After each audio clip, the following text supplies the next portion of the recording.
திரு Safi M Sulaiman, நான் உங்களிடமிருந்தே ஆரம்பிக்கிறேன். தேர்தல் நெருங்கி கொண்டிருக்கக்கூடிய நேரத்தில் இப்படி ஒரு திட்டம், ஏற்கனவே நிறைய திட்டங்கள் செயல்படுத்தியாச்சு, தேர்தல் அறிக்கையில் குறிப்பிடப்பட்ட 95% திட்டங்களை நிறைவேற்றிட்டோம், சொல்லாத பல திட்டங்களையும் நிறைவேற்றி இருக்கிறோம் அப்படின்னு சொல்ல நேரத்தில் எதற்கு இந்த நீங்கள் நலமா திட்டம்? ஒரு நலத்திட்டங்களின் முன்னோடியாக விளங்கும் ஒரு மாநிலம்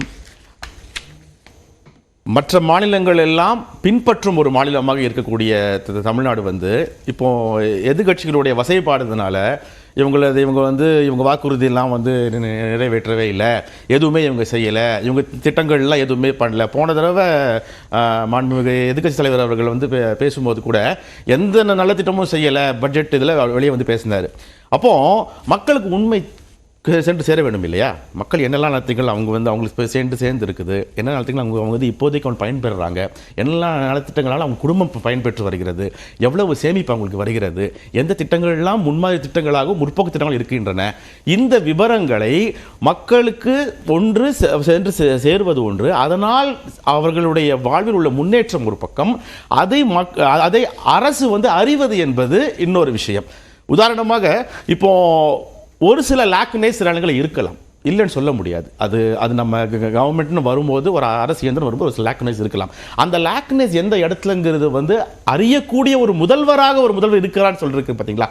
ஏற்கனவே வந்து ஒரு டேஷ்போர்ட்னு ஒரு இதை ஒன்று ஸ்டார்ட் பண்ணாங்க, நீங்கள் நம்ம கேள்விப்பட்டிருக்கோம். நெக்ஸ்ட் இது வந்து மக்கள்கிட்டயே டைரக்டாக அணுகிறது, அவங்களை ரீச் பண்ணுறது, reaching the public, the common public is very important. அப்போ நீங்கள் சொல்கிறது சரி, இதில் நிர்வாக ரீதியிலான அடுக்குகள் இருக்கு. ஏற்கனவே நான் தொடக்கத்திலையும் குறிப்பிட்ட மாவட்ட ஆட்சியர் தலைமையில் ஒரு கண்காணிப்பு நடத்துறீங்க, நேரடியாக போய் மாவட்ட ஆட்சியர் தங்கியிருந்தெல்லாம் பார்க்கணும் அப்படின்லாம் சொல்றீங்க. அப்போ நிர்வாக ரீதியாக யார் யாருக்கு போயிருக்கு, ஒரு திட்டத்தின் யார் பயனாளர்கள்னு தெரியும், அப்போ யாருக்கு போயிருக்குங்கிறத ஒரு புள்ளி விவரத்தின் அடிப்படையில், ஒரு ஸ்டாட்டிஸ்டிக் டேட்டா அடிப்படையில் நீங்க அதை வாங்கிடலாம். ஆனா இந்த நேரத்தில் நீங்க சொல்ற மாதிரி மக்களை நேரடியாக போய் ரீச் பண்றது அப்படிங்கிறதுல ஒரு தேர்தல் பின்புலம் இருக்கிறது. தேர்தல் நெருக்கத்தில் இப்படி நேரடியாக போய் மக்களை சந்திக்கிறதுல ஒரு அரசியல் இருக்குங்கிறது. தேர்தல் பின்புலம் எது சொல்ல முடியும் தெரியல. பிகாஸ் பிரதமர் மோடி அவர்கள் வந்து தண்ணிக்குள்ள போற மெட்ரோ ஓபன் பண்ணி வைக்கிறார். So all the schemes are on pipeline. அது நடந்து கொண்டே இருக்க வேண்டும். ஒரு அரசு என்பது தேர்தல் வரும்போது எல்லாத்தையும் நிப்பாட்டிக்கிட்டு பழைய திட்டத்தோடு நிப்பாட்டிக்கிற விஷயம் கிடையாது. இந்த நீங்கள் நலமாய் என்ற திட்டம் எந்த நேரத்தில் எப்படி அணுக வேண்டும் மக்களை, அதாவது நீங்க சொன்னீங்க இல்லையா, அந்த சிஸ்டம் இருக்கு ஏற்கனவே சொல்லிட்டு, அந்த சிஸ்டத்தை கிராஸ் செக் பண்றது என்ன, அதுக்கு ஒரு செப்பரேட்டா ஒரு ஸ்கீம் ஃபார்ம் பண்ணா என்ன, let it be a protocol. இப்போ ஒவ்வொரு இதுக்கும் அந்த ஹைரார்கி படி எந்த சிஸ்டம் ஒர்க் ஆகுதுங்கிறத ஒரு புரோட்டோகால் மூலமா அது வந்து செட் பண்ணிட்டாக்கா directly it will be informed and it will be reaching to the higher authority of the CM இல்லையா? சோ அந்த மாதிரி ஒரு திட்டம் வரும்போது மக்களுக்கு ரெண்டு விஷயம் உங்களுக்கு வந்து they will be confident. ஒன்னு வந்து we are under direct scrutiny of the chief minister. இல்ல, நான் இன்னொரு சந்தேகமும் எழுது. நீங்க நிறைய இப்ப முதலமைச்சருடைய அறிக்கையிலும் கூட நிறைய திட்டங்கள் பட்டியலிட்டு இருக்காங்க. இந்த திட்டங்கள்லாம் செயலாக்கம் பெற்று நீங்க போய் அதை எக்ஸிக்யூட் ஆகி மக்கள் கிட்ட சேர்ந்துருச்சுங்கிறீங்க.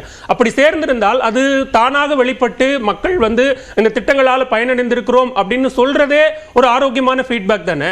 அப்படி அது நடக்கலங்கிறதா எதிர்க்கட்சிகளுடைய குற்றச்சாட்டு. அது நடக்கலன்னா பதில் சொல்லாம நீங்கள் மீண்டும் மக்களிடமே போய் இந்த திட்டங்கள்லாம் உங்களுக்கு வந்திருக்கா அப்படின்னு கேட்கிறது எந்த விதத்துல சரியா இருக்கும்? இல்ல அப்படி இல்ல. இப்போ உதாரணமா ஒரு திட்டம் பாட்டுக்கு வந்து இருக்கிறது. ஃபார் எக்ஸாம்பிள் உங்களுக்கு மகளிர் பேருந்து திட்டம் வச்சுங்களேன். அந்த பேருந்து திட்டத்தில் வந்து பயனாளிகள் இருப்பாங்க. அப்போ அந்த பயனாளிகள் எந்த அளவு பயணிப்பறாங்கிறது அவங்க வந்து எங்கேயும் சொல்ல போறது இல்லை. they are not going to come and confess themselves என்ன எங்களுக்கு இவ்வளவு வந்து சொல்லிட்டு. ஸோ பட் அதனால இருக்கக்கூடிய சில டிஃபிகல்ட்டிஸ் இருக்கும். உதாரணமா இப்போ அந்த மகளிர் சிறப்பு பேருந்து ஒரு சில பஸ் ஸ்டாப்ஸ்ல வந்து நிக்காம இருக்கலாம், ஒரு சில ஏரியாஸ்ல வந்து அது இன்னும் போய் சேராம இருக்கலாம். அப்போ டைரக்டா if it comes under the radar of சிஎம்னா அப்போ எங்க இருக்குது? அமைச்சரவையில சிறப்பு திட்டங்கள் செயலாக்கத்துறை அப்படின்னு ஒரு அமைச்சரவை வச்சிருக்கோம். அதற்கு அமைச்சர் இருக்கிறார், அதற்கு கீழே IAS அதிகாரிகள் இருக்காங்க, அதற்கு கீழே அதிகாரிகள் இருக்காங்க. இப்படி ஒரு துறையே செயல்படும் போது இந்த திட்டம் இதற்காகத்தான் செயல்படுது அப்படிங்கிற ஸ்டாட்டிஸ்டிக்ஸை எடுக்க முடியாதா? அந்த சிறப்பு திட்டங்களுக்குள்ளே இது வந்துரும் இல்லையா? சரிங்களா? சிறப்பு திட்டங்கள் அதுதான் நான் என்ன கேக்குறேன்னா, இப்படி ஒரு ஸ்பெஷல் ஸ்கீம் எல்லாம் ஃபாலோ பண்றதுக்கு இன்னொரு ஸ்பெஷல் ஸ்கீம் போட்டு தான் கண்காணிக்கணுமான்னு கேக்குறேன். ஸ்பெஷல் ஸ்கீம்ஸ் எல்லாம் ஃபாலோ பண்றதுக்கு ஒரு ஸ்கீம் இல்ல. சி இது வந்து அதாவது இத வந்து ஃபாலோ பண்ண போறது அண்டர் ஒன் அம்ப்ரெல்லா. சரி, அப்போ CM is going to be visionary on the schemes என்னெல்லாம் எங்கெல்லாம் லேக்னு இருக்குங்கிறத பார்க்கறதுக்காக தான் ஒரு ஸ்கீமே தவிர நீங்க சொல்ற மாதிரி சிறப்பு செயலாக்கத்துறை இது இருக்கும்போது இது எதுக்குன்னு சொல்லிட்டு கேட்க வேண்டிய அவசியம் இல்லை. இது என்ன முக்கியமான விஷயம்னா, ஒன்னு மக்கள் தே வில் பி அவேர், நமக்கு என்ன ஸ்கீம்ஸ் வருது, என்னெல்லாம் பிரச்சனைகள் இருக்கு, எங்க இதை முறையிடலாம், அதுக்குண்டான இது என்ன சோர்ஸ் என்ன. ரெண்டாவது the officials who are implementing this, அவங்களுக்கு ஒரு கரெக்டான ஒரு கைட்லைன்ஸ் இருக்கும். இதை எப்படி வந்து இம்ப்ளிமெண்ட் பண்றோம், யாரெல்லாம் இதுல பெனிஃபிஷியரிஸ், அந்த பெனிஃபிஷியரில இஷ்யூஸ் இருக்கு, அந்த இஷ்யூஸ் எப்படி சார்ட் அவுட் பண்ணலாம், அந்த இஷ்யூஸ் எப்படி கொண்டு போய் நாம முறையிடலாம், எங்க இருந்து வருது. எல்லாத்துக்கும் முக்கியம் வந்து CM will be under the இது சிஎம் பார்த்துட்டு இருக்க போறாரு. ஏதாவது ஒண்ணுலாம் இந்த ஸ்கீம் மூலமா you can directly approach the chief மினிஸ்டர்ங்கும்போது தட் இஸ் ஆல்வேஸ் ஸ்பெஷல் இல்லையா? எந்த மாநிலமும் பண்ணாத விஷயம் இல்லையா? சரி, முதற்கட்ட கருத்தை நான் எடுத்துக்கிறேன். திருமதி சிவசங்கரி, இங்க மக்கள் நலமா இல்ல அப்படின்னு ஒரு எதிர்முழக்கத்தை அதிமுக பொதுச் செயலாளர் எடப்பாடி பழனிசாமி முன்வைப்பது அப்படிங்கிறது, இதெல்லாம் நேரடியா முதலமைச்சர் கண்காணிப்பார் அப்படின்னு சொல்லும் போது நேரடியாக முதல்வருக்கான ஒரு எதிர்வினையாக எடப்பாடி பழனிசாமி இதை முன்வைக்கிறாரா? இல்ல இது மக்களின் குரலா ஒலிக்கிறோம் சார். நீங்க நலமா சார்? நான் நலம். நீங்கள் நலமான்ற ஒரு கேள்வியே என்னன்னா, மக்கள் நலமா இல்லன்றதை தான் பிரதிபலிக்கிறது. ஒரு சந்தேகத்தோட இருக்கு. நீங்கள் நலமா, இப்ப நீங்க நலமான்னு என்ன கேட்டீங்க, நான் நலமா இருக்கேன்னு பதில் சொன்னேன். அப்ப நான் சந்தேகம் நீங்க என்ன கேட்ட, இப்ப நீங்க என்ன கேட்டதனால தான் நான் பதில் சொன்னேன். நான் நலமா இல்ல அப்படிங்கிறது உங்களுக்கு தெரிந்திருந்தா நீங்க அந்த கேள்வி கேட்க மாட்டீங்க. ரெண்டு பேருக்கான உரையாடல் எல்லாம் பரவாயில்ல. ஒரு ஆட்சியாளர் தலைமையில ஒரு முதலமைச்சர் நீங்கள் நலமா அப்படின்றதே என்ன கேள்வி. அப்போ மக்கள் நலமா இல்லைன்றத அவர் உணர்றாரு, அதனாலதான் இதை கொண்டு வர்றாரு. ஏன்னா உங்கள் தொகுதியில் முதலமைச்சர் எங்களுடைய ஆட்சியில குறை தீர்க்கும் சிறப்பு முகாம் கொண்டு வந்து ஒரே நேரத்தில் 5 லட்சம் பேருக்கு முதியோர் உதவி தொகை கொடுத்தோம். இங்க வந்து ஆட்சியாளர்கள் மாறலாம், ஆனா அரசு அதிகாரிகள் மாறுவதில்லை. அது ஆட்சி, அதாவது IAS ஆபீசரோ IPS ஆபீசரோ அங்க இருக்க அதிகாரிகளோ யாரும் மாறுவதில்லை. ஆனா சிஸ்டம் அப்படியே தானே இருக்கும். அப்ப யார் அதை நிர்வகிக்கக்கூடிய திறமை யார்கிட்ட இருக்கு? தேர்தல் ஒரே ஒரு கேள்விதான், ஒரு துணை கேள்விதான். தேர்தல் பரப்புரையில ஜெயலலிதா அவர்கள் நீங்கள் செய்வீர்களா அப்படின்னு வாக்காளர்களை பார்த்து கேட்டாங்க. அப்ப அவங்க ஓட்டு போட மாட்டாங்க அப்படிங்கிற ஒரு அவநம்பிக்கையில் அந்த கேள்வி கேட்டாங்க. செய்வீர்களான்றது வேற சார், இது நலமான்றது வேற.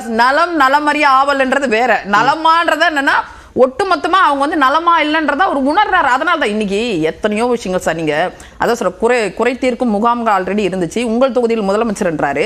இங்க பேரு தான் பெருசா இருக்கு. ஏகப்பட்ட குழுக்களை நீங்க கொண்டு வந்தீங்க. சமூக நீதிக்குன்னு ஒரு குழுவை போட்டீங்க.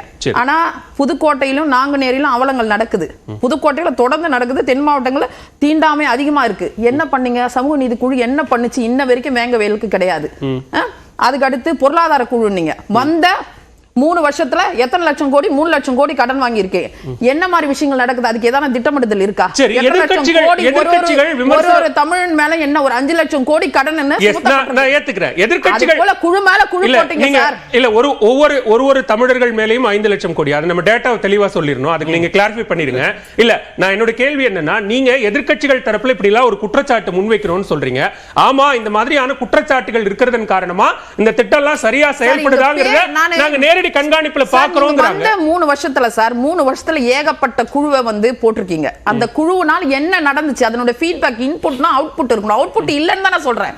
சமூக நீதி, பொருளாதார, மக்கள் கிட்டே போய் கேக்குறாங்க. 58 குழுக்கள் சார். கல்வி, மருத்துவம். இன்னைக்கு கல்வி என்ன சார்? விலையில்லா மிதிவண்டி கொடுத்தோம், விலையில்லான லேப்டாப் கொடுத்தோம். லேப்டாப்க்கு மட்டும் 950 கோடி என்ன ஒதுக்கணும். அதை நிறுத்தி வச்சிருக்கீங்க சார். இன்னைக்கு வந்து நீங்களே கொடுக்கல மேடம். இருங்க சார், நீங்க ஒரு நிமிஷம் கொடுக்கல. கொரோனா காலகட்டங்கள்ல பள்ளி வந்து இயங்கப்படல. அந்த நேரம் பொருளாதார சூழ்நிலை என்னன்றது மக்களுக்கு தெரியும். நீங்க 950 கோடி நாங்க ஒதுக்கணும். அப்புறம் ஆண்டுக்கு 1 லட்சம் மகளிருக்கு என்ன ஸ்கூட்டி கொடுத்தோம். அதுக்காக 250 ஸ்கூட்டி. ஆமா முடிச்சிட்டோம் சார். சார் முடிச்சிட்டோம். அவங்க நேரா முடிச்சிட்டோம். நம்ம பதில் சொல்ல அப்புறம் சொல்லலாம். மேடம் மக்கள் பாக்குறாங்க. ஸ்கூட்டி கொடுத்தீங்க. அம்மா இது கொடுத்தோம். அம்மா ஸ்கூட்டி கொடுத்தோமே. அது 1 லட்சம் மகள் 250 கோடி நாங்க ஒதுக்கணும். அதையும் நீங்க நிறுத்திட்டீங்க. தாலிக்கு தங்கம் 1000 கோடி ஒதுக்கணும். அதையும் நீங்க நிறுத்திட்டு புதுமை பெண் 36,000 பெருசா. தாலிக்கு தங்கம் திட்டம் தான் வேற வடிவத்துல மாத்தி அது பெண்களுக்கு உதவி தொகையா கொடுத்து 3 வருஷத்துக்கு எவ்வளவு சார்? 36,000 சார். நீங்க 50,000 பிளஸ் ஒரு பவுன் நகை இன்னைக்கு 1 லட்சம் ரூபாய். ஒரு பவுன் நகை பிளஸ் 25,000 75,000 பெருசா 36,000 பெருசா அதுல கூட நான் 2,75,000 பேருக்கு தான் கொடுக்கிறேன். மக்கள் நல திட்டங்களை வந்து நிறுத்திட்டு இன்னைக்கு அம்மா உணவுகள் கூட கேள்விக்குறியா இருக்கு, நஷ்டத்துல போகுது. மேயர் பிரியா சொல்றாங்க ஒரு பெரிய பட்டியல் சொல்றாங்க. இந்த திட்டங்கள்லாம் செயல்படுத்தப்பட்டிருக்கு, மக்கள் கிட்ட போய் சேர்ந்திருக்கு. அப்ப போகாத மக்கள் கிட்ட நம்ம போய் நலமான கேட்கறதன் மூலமா எல்லார்கிட்டயும் போயிருக்கா இல்லையாங்கறத தெரிஞ்சுக்கிறோம்ங்கறாங்க. எல்லாம் மிக்ஸி கிரைண்டர், பெண்களுக்கு பெண் குழந்தைகளுக்கு கொடுத்தாங்க பாரு சைக்கிள், இதெல்லாம் வந்து பக்கத்து மாநிலமே பாராட்டக்கூடிய அளவுக்கு இவர் சொன்னார் பாரு. தமிழ்நாடே ஒட்டுமொத்த இந்தியாக்கா மக்கள் நல திட்டங்கள்ல முன்னோடியா இருக்குன்னா அதுல அம்மா கொண்டு வந்த திட்டங்கள் தான் சார் எண்ணற்ற திட்டங்கள். பெண்கள் கர்ப்பிணி பெண்களுக்கு 18,000 என்ன பண்ணீங்க, அதை நிறுத்தி வச்சிருக்கீங்க. தாய் செய் பெட்டகம் இதெல்லாம் இன்னைக்கு என்ன செயல்படுத்திட்டு இருக்கீங்களா? நீங்க எல்லாத்தையும் நிறுத்திட்டு புதுமை பெண் 36,000 அதுல கூட எத்தனை லட்சம் பேர் கொடுத்துட்டு இருக்கீங்க? 2,75,000 பேர் தான் பயனாளிகளா? அது என்ன புள்ளி விவரம், என்ன டேட்டா, ஏதாவது உங்க கையில இருக்கா? இந்த புள்ளி விவரத்தை அதிகாரிகள் சொல்லி நீங்க அது தப்புன்னு சொல்றது பதிலா மக்கள் கிட்டயே போய் கேட்டு மக்களே சொல்லட்டும்னு சொல்றாங்க. அதுதான் ஜனநாயகம். உங்கள் தொகுதியில் முதலமைச்சருக்கோ சிறப்பு குறைதீர்க்கும் முகாமுக்கோ இதுக்கோ என்ன நீங்க மனுவை கொண்டு போற மூதாட்டி அடிச்சு விரட்டுறாங்க சார். இன்னைக்கு குடிமராமத்து பணிக்காக ஆகாய தாமரைகள் நிறைஞ்சு கிடக்குதுன்னு அந்த மனுவை கொண்டு போய் டெல்டால ஒவ்வொரு விவசாயம் கொடுக்கும் போது அது கன்சிடரே பண்ணல. மனுவை கொண்டு போய் சேர்த்து நான் தான் சொன்னேன், இன்னைக்கு சிஸ்டம் வந்து ஒரே சிஸ்டம் தானே சார். ஆட்சியாளர்கள் அதிமுக அமைச்சரவை இருந்துச்சு, இன்னைக்கு திமுக அமைச்சரவை. திருப்பூர்ல ஒரு மதுக்கடையை அடைக்க கோரி பெண்கள் எல்லாம் போராட்டம் நடத்தினப்ப அங்க ஒரு காவல் அதிகாரி ஒரு பெண்ணினுடைய கண்ணத்துல அரைஞ்சார். உங்களுக்கு சிவசங்கரிக்கு நினைவு இருக்கும்னு நான் நல்லா நான் சொல்லட்டுமா? இப்ப மயிலாடுதுறை 6 மாவட்டங்களை பிரிச்சார் எடப்பாடியார். 3 மாவட்டங்கள் பிரிக்கிறீங்க, இன்னும் பிரிக்க முடியல. அங்க போன ரமேஷ் என்ற மீனவர் நீங்க கொடுத்த பரிசு தொகை உங்க கையில, ஏன்னா சீர்காழி தரங்கம்பாடி இங்க இடங்கள்லாம் மயிலாடுதுறை மிக அதிக அளவுல மழை வெள்ளத்துல பாதிக்கப்பட்டுச்சு சார். நீங்க எத்தனை பேருக்கு இழப்பீடு கொடுத்தீங்க? ஒரே 1000 ரூபாய் 2 தாளுக்கு கொடுத்தீங்க. அப்ப அந்த பாதிக்கப்பட்ட மீனவர்களும் அந்த விவசாயிகளும் எவ்வளவு கண்ணீரோடு இருப்பாங்க. நீங்க ஒரே 13,000 கொடுத்தீங்க. ஆனா நீங்கள் நலமா திட்டம் சீர்காழிக்கோ தரங்கம்பாடிக்கோ மட்டுமில்ல, ஒட்டுமொத்த தமிழ்நாட்டுக்கும். நம்ம ஒரு கிளாரிபிகேஷன் இல்ல நான் ஒரே ஒரு நிமிஷம் உங்களுக்கு பேச விடுறேன். நீங்க ஒரு கிளாரிட்டி கொடுங்கன்னு கேக்குறேன். நீங்க தான் பேசிட்டு இருக்கீங்க. குழுக்கள் அமைப்பது என்பது வேறு, சிறப்பு திட்டங்கள் செயல்படுத்தி அதை எக்ஸிக்யூட் பண்றதுங்கிறது வேற, ஏற்கனவே இருக்கக்கூடிய திட்டங்களை செயல்படுத்துறதுங்கிறது வேற. இது எல்லாத்தையும் செயல்படுதான்னு கேக்குறது வேற சார். நீங்க இது எல்லாமே ஒன்னோடு ஒன்னு தொடர்புடையது தான் சார். இது எல்லாமே மக்களுக்கு போய் சேர வேண்டிய விஷயம் தானே. மனுவை கொடுக்கறதும் மக்கள் தானே, அதை தீர்த்து வைக்கிறதும் அரசு தானே. அப்ப எல்லாமே எப்படி வேற வேறன்றீங்க? நான் தான் சொல்றேனே, சராசரியா ஒரு சாமானியர், ஒரு நெசவாளர், ஒரு விவசாயி ஒரு மனுவை கொண்டு போய் கலெக்டர் கொடுத்து அதை கொண்டு சரியா செய்ய முடியலனா சிஸ்டம் ஒரே சிஸ்டம் தான். அப்ப சிஸ்டம் ஃபெயிலியர், அரசு இயந்திரம் ஃபெயிலியர். அது உங்களுக்கு தெரிஞ்சு போச்சு. களத்துல பிரதிபலிக்கிறதுனால தான் எலெக்ஷன் வருதுன்னு இன்னைக்கு செவிலியர்கள் போராட்டம், அரசு போக்குவரத்து தொழிலாளர்கள் பொங்கலுக்கு முன்னாடி